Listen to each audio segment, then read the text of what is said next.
Happy fall, y'all! Welcome to a new season of Full Body Frequency.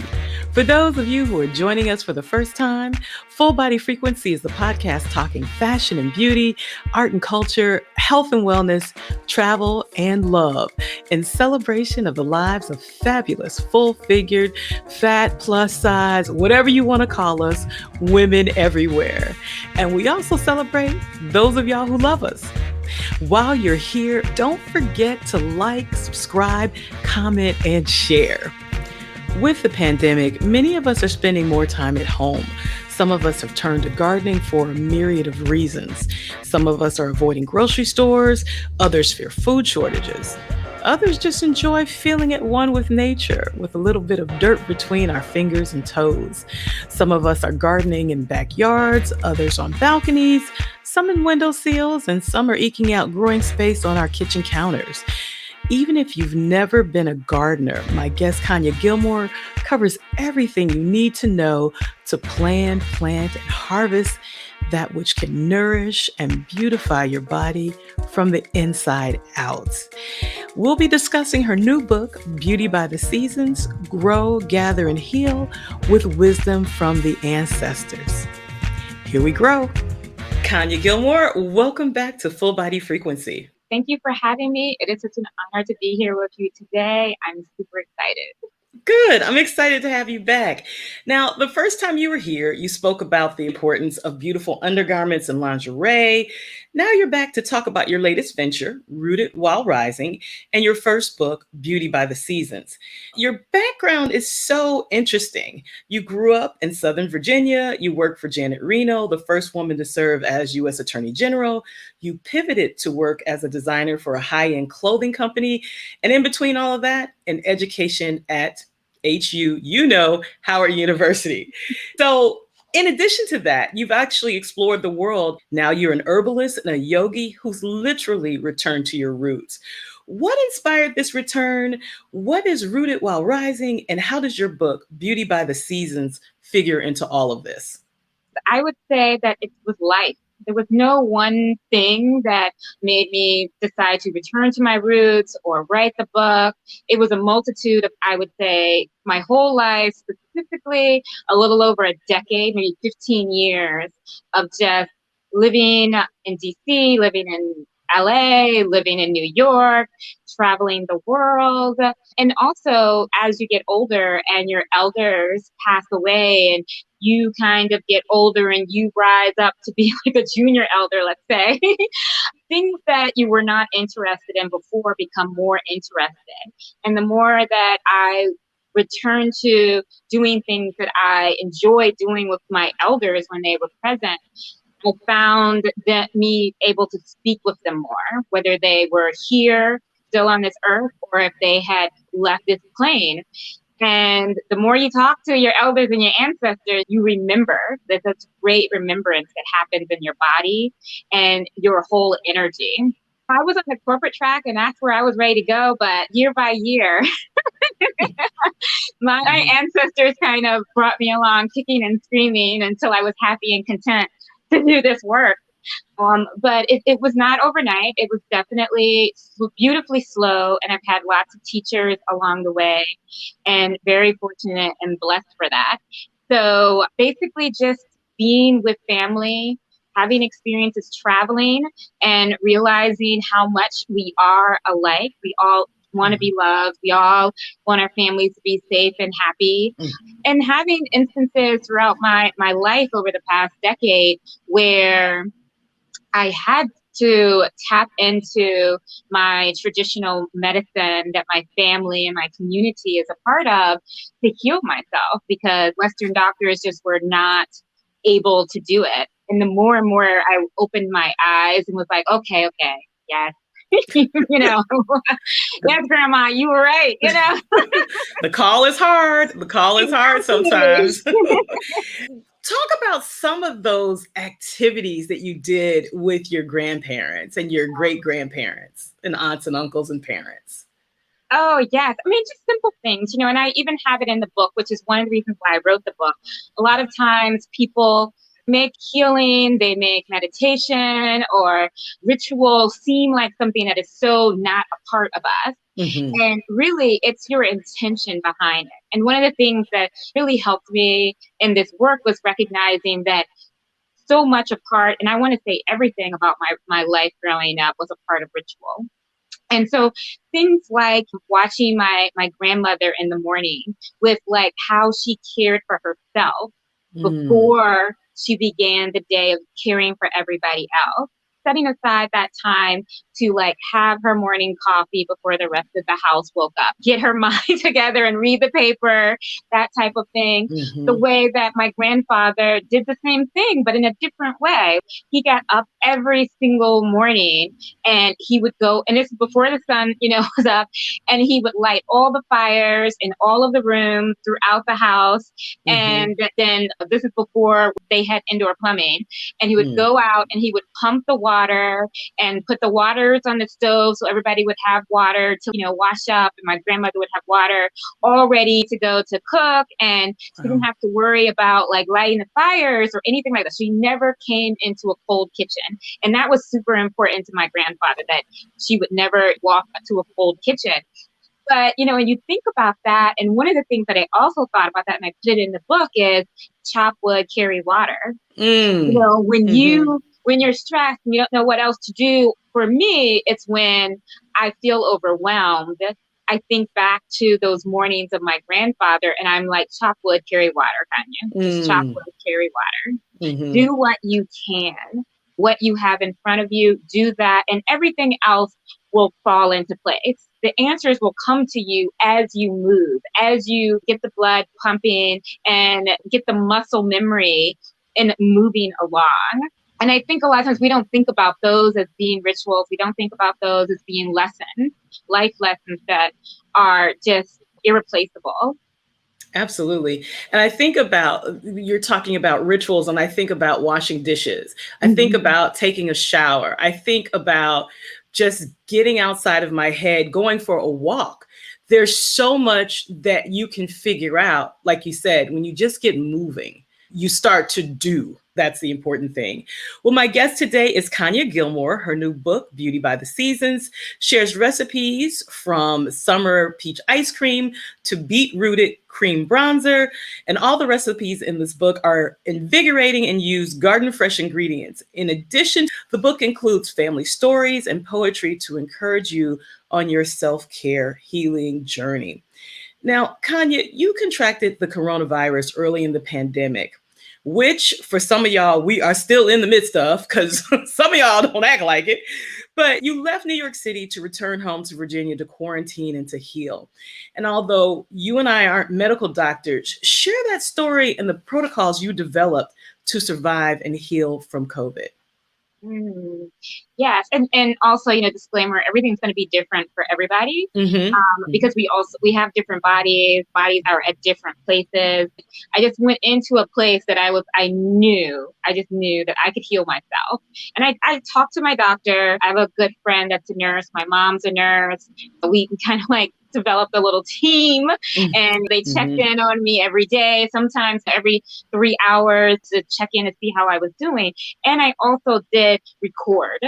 So I'm an Aries. So I would write down like how I was feeling at different parts of the day so that one, I would know for myself. And then also I'd be able to tell other people after I recovered. But the important thing is that I would say I did talk to my doctor, my general practitioner, and he was like, this is in the beginning of the pandemic when they knew nothing. He was very Wow. honest. And Mm-hmm. he was like, I could tell you blah, blah, blah. But the truth is, right now, we're just figuring it out. We don't really even know what to give people. We're Mm-hmm. just figuring it out. And I told him my ideas of what I could do because I knew how I was feeling. I Mm-hmm. was not able to breathe well. As you mentioned before, I am a yoga teacher. So I am very used to taking deep breaths, short breaths, Mm-hmm. normal fluid breaths. So I know what it's like to not be able to catch a full breath. I'm in pretty good shape. So I never winded going upstairs or anything like that. So that was one of the first things that I recognized, that I Mm-hmm. wasn't able to catch a full breath or a deep breath.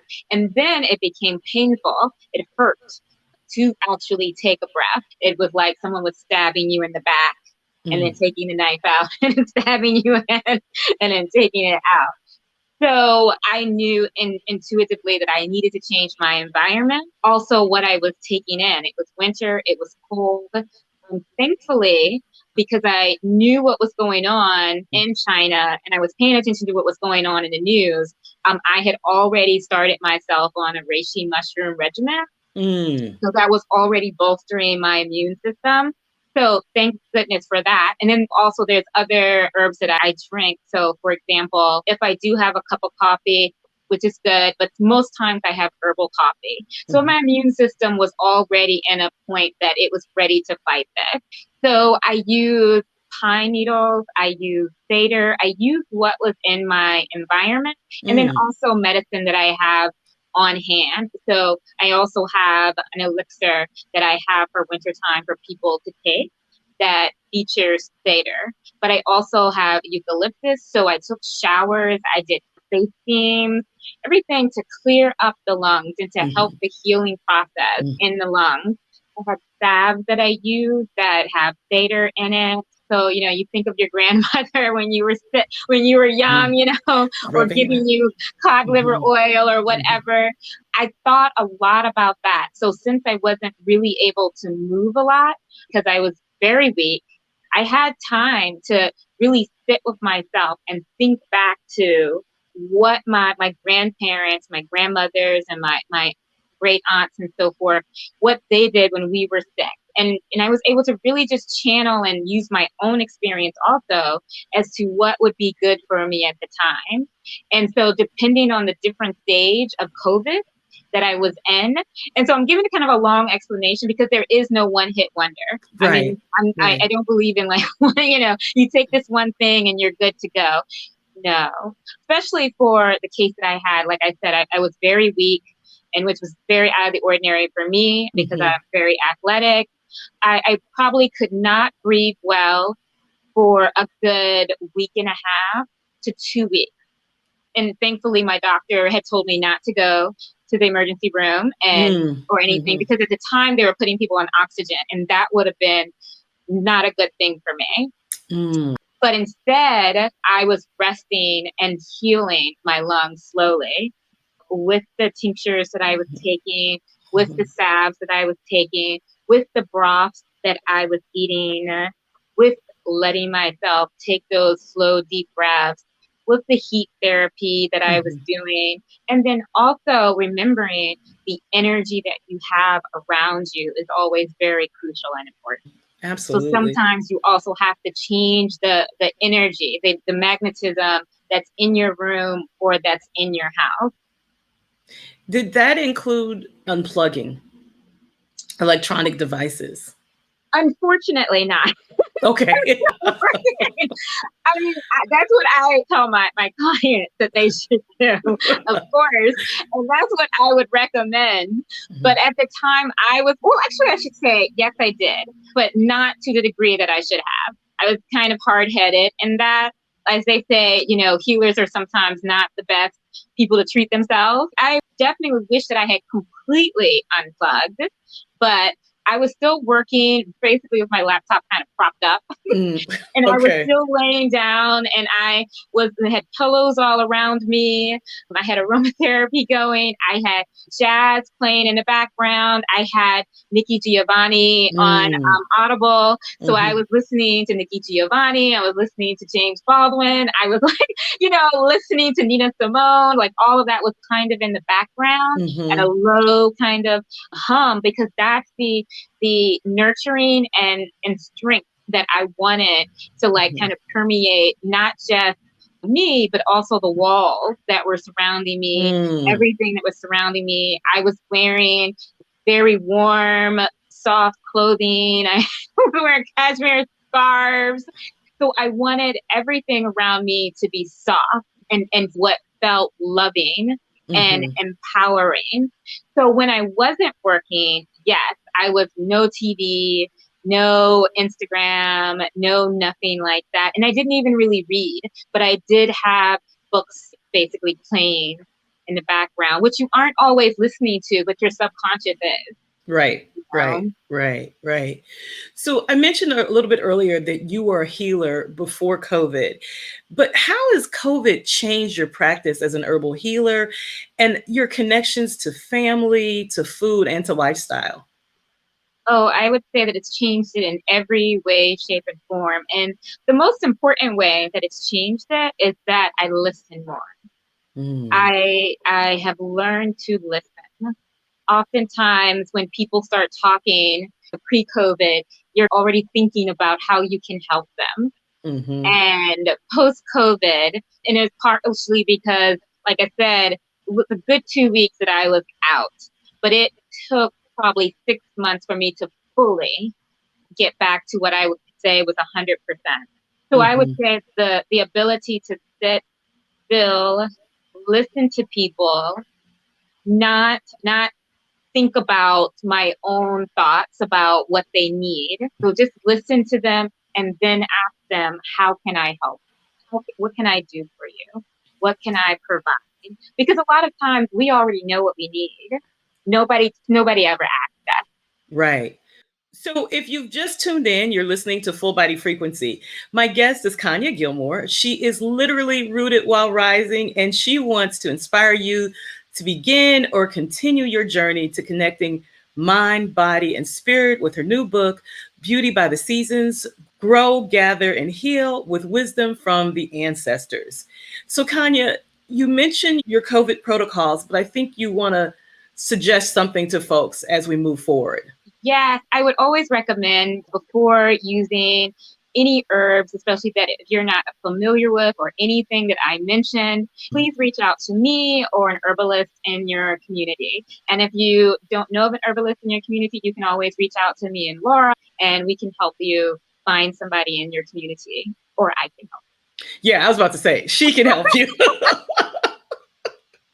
One of the things that struck me about the book, Kanya, is that you said this is for people who have never gardened and people who have gardened. But really, how easy is it to grow food? Some of us have brown thumbs, literally and figuratively.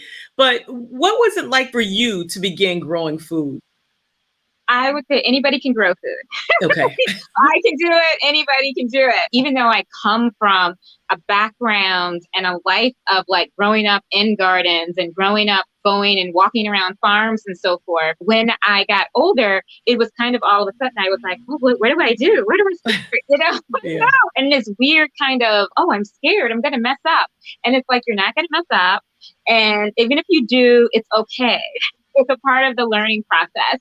And so my hope was to give very bare best basics that people can start with, and especially people who don't have a lot of space, because that's one thing that's a misnomer, is that people think that they have to have a backyard, that they have to grow in the ground, and Mm-hmm.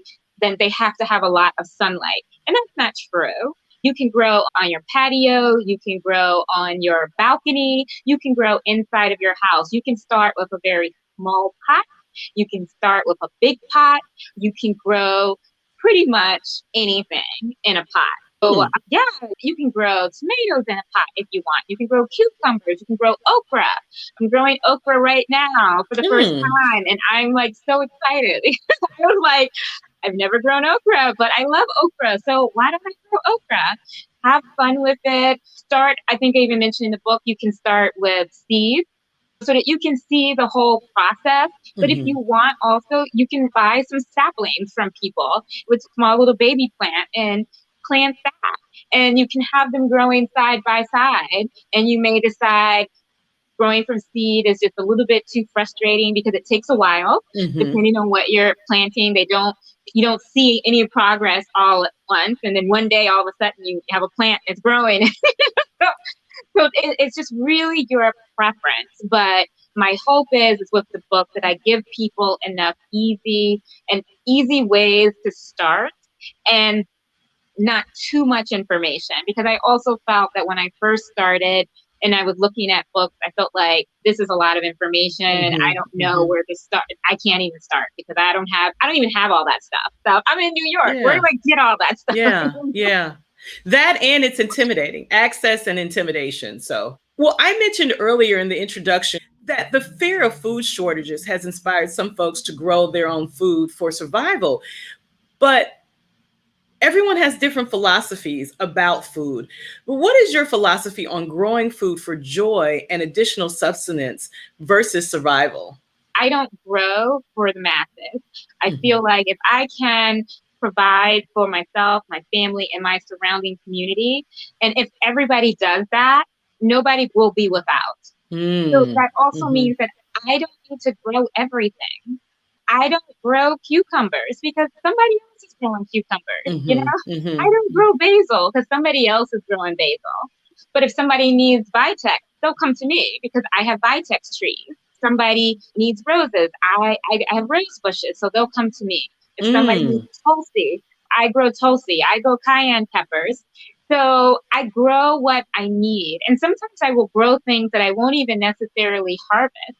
It's more about having the energy of that plant there. Mm. So I feel like people have a variety of reasons of why they're growing. And I think that we need all of them to get us to where we want to be and where we need to be. So all the voices, bring it all on. So, do you consider yourself a gardener or a farmer at this point? You can call me either way. I don't really get hung up on the names, but if Mhm. somebody asks me, then I will say that I'm a farmer. By the Okay. technical term by the US government, I'd be a farmer. Basically, you just have to sell $1,000 worth of whatever it is you produce. For example, I grow Tulsi, right? So Mhm. if I decide I'm just going to sell Tulsi tea, if I sell $1,000 worth of that, I'm a farmer. It doesn't sound romantic, but I think the reason that I do like to say that to people is because I think a lot of times we think we have to have a lot of land. And it's Mhm. like, no, in many instances, even if you want to have enough production to sell to local restaurants, say you want to grow basil, you can have a quarter of an acre. You don't need to have acres and acres and acres, especially as you're just starting out. So that's Mhm. why in the book, I focus kind of like a small area. You don't have to wait until you get a certain amount of land. Like my yard's maybe a little less than a half an acre, but you can do a lot with that because it's not about the land. Especially if you want to do it as a business. You want Right. to do it as a business. It's about what you can produce. You can, if you want it, if you have a sunroom like I do, and you want to grow year round, you could just have it inside. As long as you're growing it yourself, that's what matters.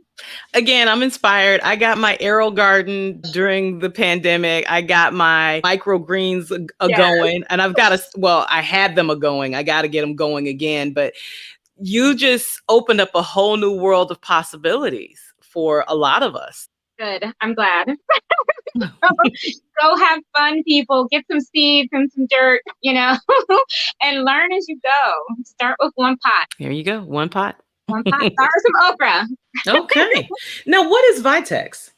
Oh, Vitex or Chase Street Berry. Okay. It is. It's like one of my favorite trees, and actually, it's like my feature plant for my new tree farm. So you heard it here first. Oh, wow. A tree farm. Yes. Okay. We gotta talk about that at some point. I'm gonna have to bring you back on the show to talk about the tree farm. Oh my gosh. Yes. Well, clearly that's bringing you a lot of joy. The thought about it, to talk about it, the process of it, I can see in your face. Let's continue on that theme of joy. But let's talk a little bit about joy and beauty in the book, along with food and beverages that you've included in the book and the recipes for food and beverages. You've also got recipes for makeup and hair products. And as we Mhm. move from summer to fall, what are some of the recipes that help skin and hair transition to the colder, drier weather? So it all goes hand in hand. We are Mhm. not one thing or another. And so, therefore, what we need evolves and changes. And what's going to make us feel good, what's going to bring us joy, what's going to nurture us, going to heal us. Some things you can use throughout the year, but some things are going to change as you go from one temperature into another Mhm. temperature or one season of your life and the activities that you do in that season into another season because your activities are going to evolve and change, unless you live in the tropics. the weather's going to Mm-hmm. change. And Mm-hmm. so Mm-hmm. it's actually a continuation of when I was first on here and I was talking about lingerie. You will often wear different intimates in the summer than you'll wear in the winter. Because in the Right. winter, you're just feeling like you want something a little bit thicker. For most of us that are in the continental United States, we go from a colder temperature when we get into December, January, February.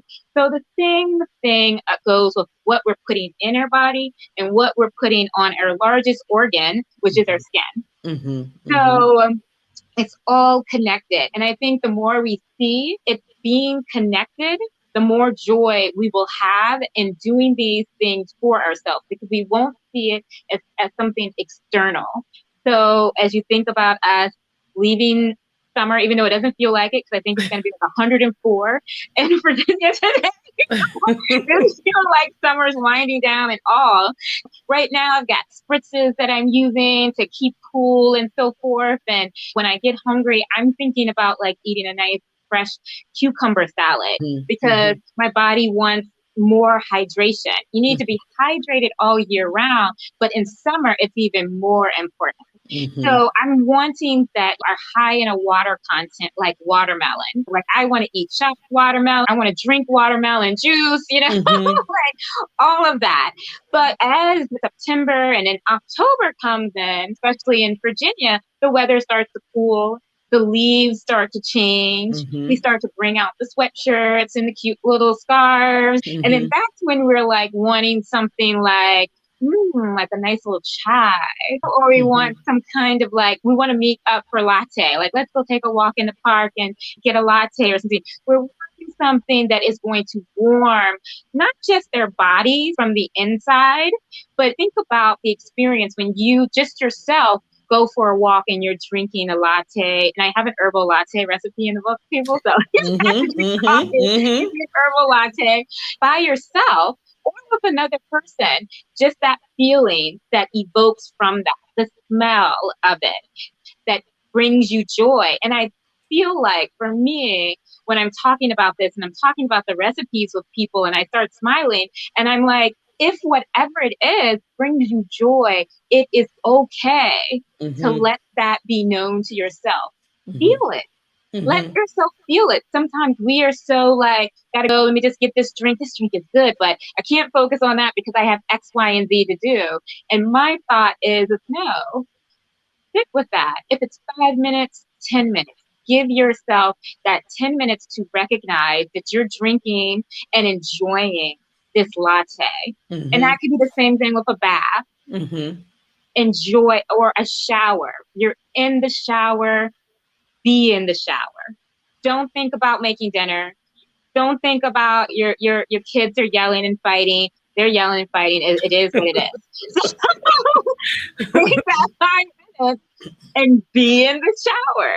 Mm-hmm. And I feel like my grandparents' generation definitely understood that. They would be yelling, screaming, fighting. Like eventually they would be like, knock it off. But they were not at a drop of a dime.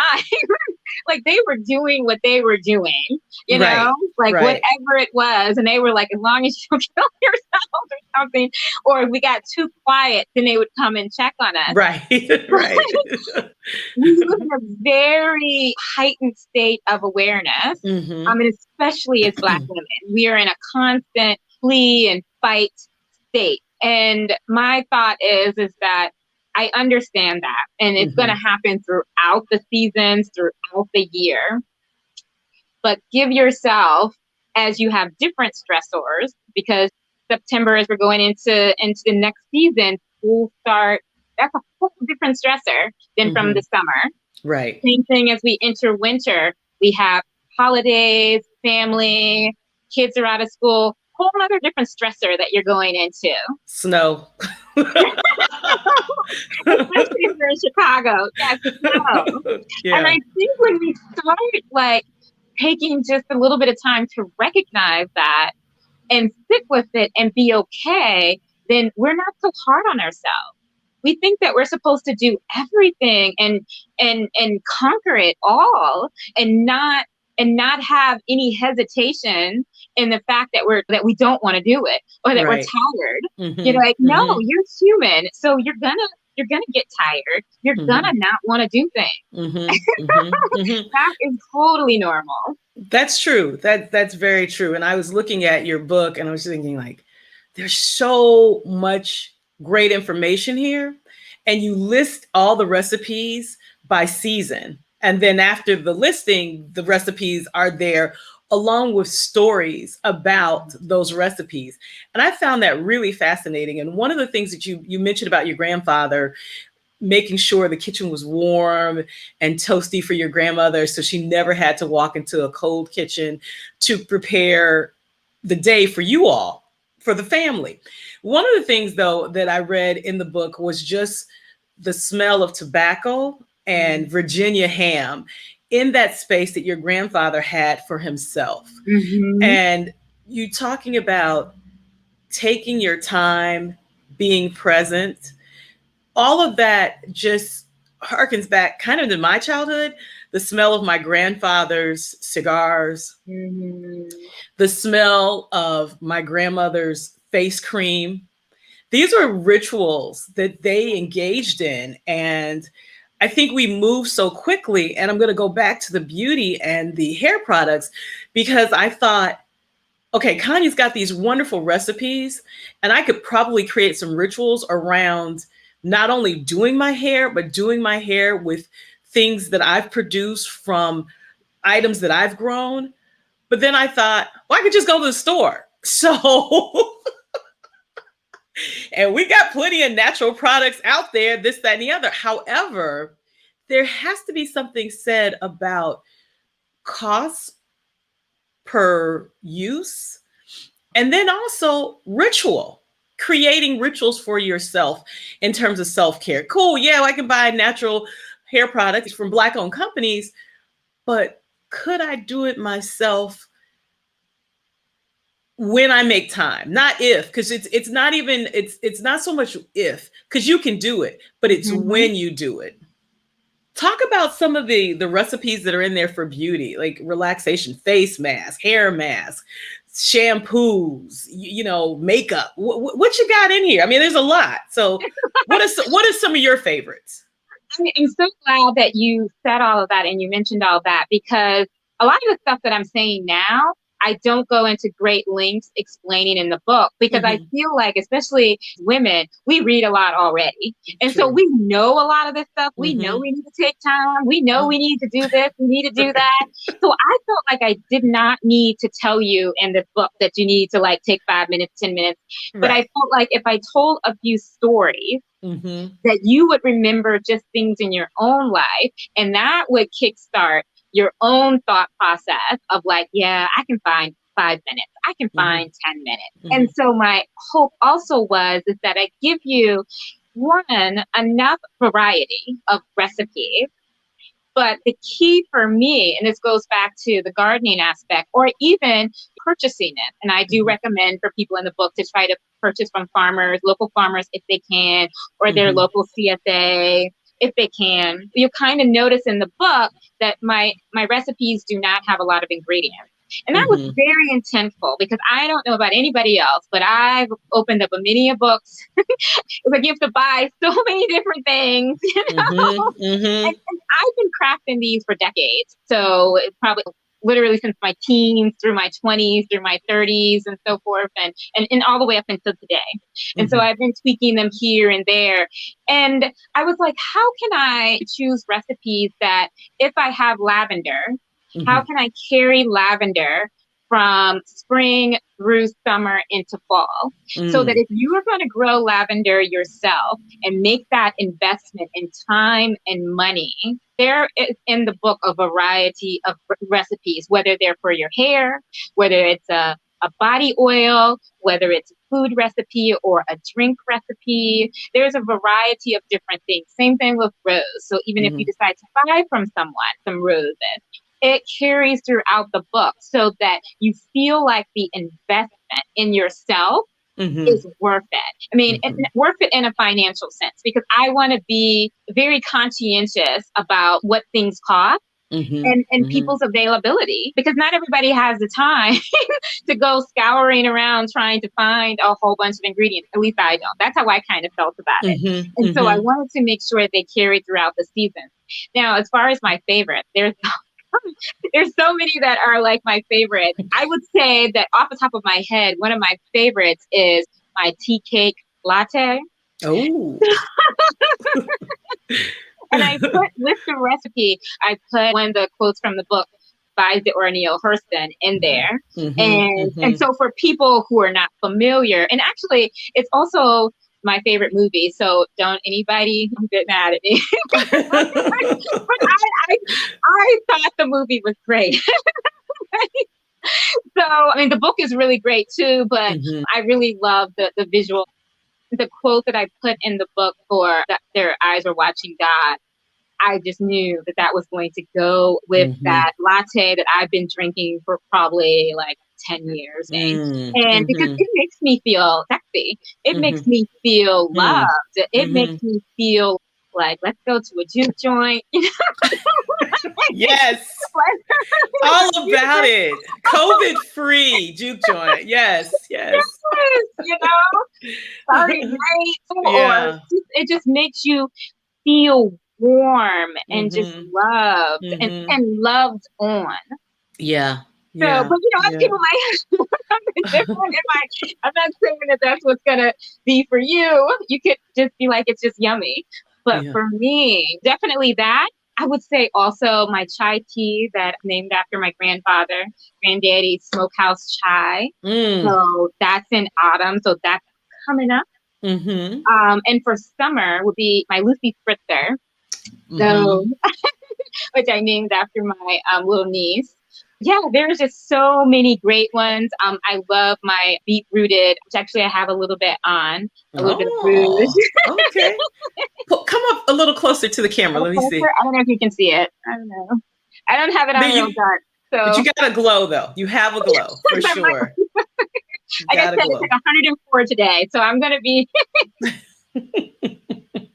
And any of the oils, I have some bath and body oils in there, a facial steam that has like lilac that's in the springtime, because my lilacs, they bloom in the springtime. My great grandmother Lucy's house basically took care of like 4 generations. So she raised her family in that house. And then when she left, my grandmother Ethel moved back home and moved into the house. And we would go and visit her. And so it's basically like my generation, I feel like, grew up in that house as well. And now, my cousin is staying there. So the next generation is living and growing up in that house. And she had this very large, beautiful, ridiculously fragrant lilac bush that her and my great grandfather planted. And it just reminds me of renewal. It reminds me of love. It reminds me of that feeling of cocooned and safety. And so every spring when that blooms, I just feel like everything in me just opens up in a beautiful kind of way. And so that's why I made a face theme, a facial steam, and I called it My Dears. You're looking for it in the book. It's called My Dears. My Dears. Okay. So we've talked a lot about family. I've got a lot of memories bubbling up in me in terms of my grandparents' house and picking pears off the tree and peonies and that sort of thing in Chicago, mind you. But if you could share only one recipe from Beauty by the Seasons that epitomizes your family's rich history and legacy, what would it be and why? That's hard. It's really hard. Can I get 2? Sure. Well, 2 sides of my family. So on my mom's side of the family, I would say my honeysuckle pound cake. You're killing us here, Conya. You're killing us. So my mom, in my mind, and in my eyes, and in my belly, my mom makes the best pound cake ever. And actually this past winter, she spent New Year's with me, and we quarantined for New Year's and Christmas together. And we made pound cakes together. And I was like, I want to make my honeysuckle pound cake for you and let me know how you like it. And she liked it. And so I was like, well, it's going to go in the book. I was like, if it's mom approved. But I even mentioned this in the book. There's nothing like fresh baked cake and the smell of it. I'm not a big baker, but I think that's because I grew up with the most amazing bakers on both sides of my family. I mean, these women can oh my goodness, they can bake, you know? Like, so I love my mom's pound cake. It reminds me of love. It reminds me of sweetness. You know, when I'm feeling like I need more sweetness in my life, just that sweet love kind of feeling. My mom's side of the family is just so sweet, so humble, just sweet people. And then on my dad's side of the family, I would say my bid whist elixir. Yes. You spoke about this in your video from your Instagram Live when you were launching your book. Please share this story. It's a great story. My grandfather, Edward, and my grandmother, Geraldine's house. That was the place to be. It was full of family, just bustling with people. And it was just the most exciting time. I loved it. And it was always warm. It was always food in the air and just like everybody laughing and talking. And when I would like make my way into the kitchen, would always be like all my uncles and my great uncles and great aunt kind of like standing around my grandmother and her other siblings playing. And they would, it is the most beautiful thing to watch your elders be kids again, you know, because they all grew up with each other. So they're just playing cards and talking trash to each other and telling each other to be quiet and shut up and, you know, slamming their cards down on the table and laughing, like just, you know, big, deep belly laughter, you know, and that easy way that they sit back in their chairs and the way they do their mouths, the way they smile and the way they kind of give each other the eye when they're trying to be sneaky and the way they talk across the table. Like you can't get that anywhere but at home. You know, and it is just such a feeling of familiarity that you can't buy. And to be able to be with people that know you and to be able to joke around with people that know you, give each other a hard time. Like as you get older, you realize how incredibly priceless that is, to be able to be at ease like that with people and your family. And so I tell people that's why I'm so passionate when I speak, because I grew up in that kind of rich environment of, and they, you know, they're loud. So like, none of us have indoor voices, you know, so it's just loud and just, just loud. Loud and love. Loud and love. We had a family reunion a few weeks ago and it was virtual, except for the people who live like together, who are kind of bubbling together. And I went actually over to my aunt's house. And so I've now apparently become old enough to be a junior elder. And so they began teaching me how to play bid whist. So I'm like, wow. Okay.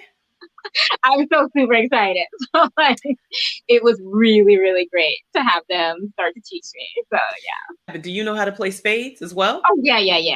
I love playing spades. Yeah, me and my cousins and my brother, everybody played spades in my family. Bid whist and tunk and stuff like that. No, only pretty much the adults played that. Right.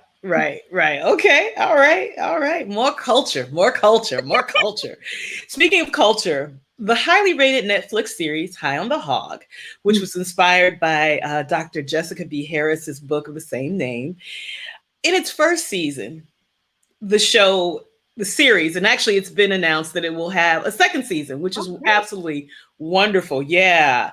The series explores how enslaved Africans are the foundation of U.S. food culture, from rice that we brought over from the continent of Africa, to macaroni and cheese, to oysters, to formal catering, to barbecue. And from before the Mayflower to today. And the history of these contributions is so rich and well documented. Given the same richness of recipes and family stories that are found in your book, I'm wondering if there's a TV show or a streaming opportunity in the works for you. Oh, that's very interesting. I had not thought about that, but now I'll Mhm. put it on a list now. Mhm. Okay. What's next for Rising While Rooted? Oh, I'm really actually really excited. I've had some demand for an herbal medicinal line that I sell. I've had a number of inquiries on a beauty line. So I am putting forth a beauty line that I will be selling into this season throughout Mm. the next year.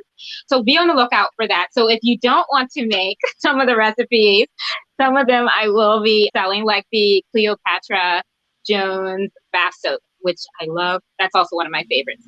And then next, I will be going to a number of countries that I have friends and family in, and going to other rural areas to learn from other people on their beauty habits and rituals and secrets that they may want to share Mhm. for another book on world beauty. Wow, that's exciting. Yeah, Conya, congratulations. It's thank you. wonderful. So, with everything that you've got going on and everything that you're producing, how can folks connect with Rising While Rooted and pick up Beauty by the Seasons?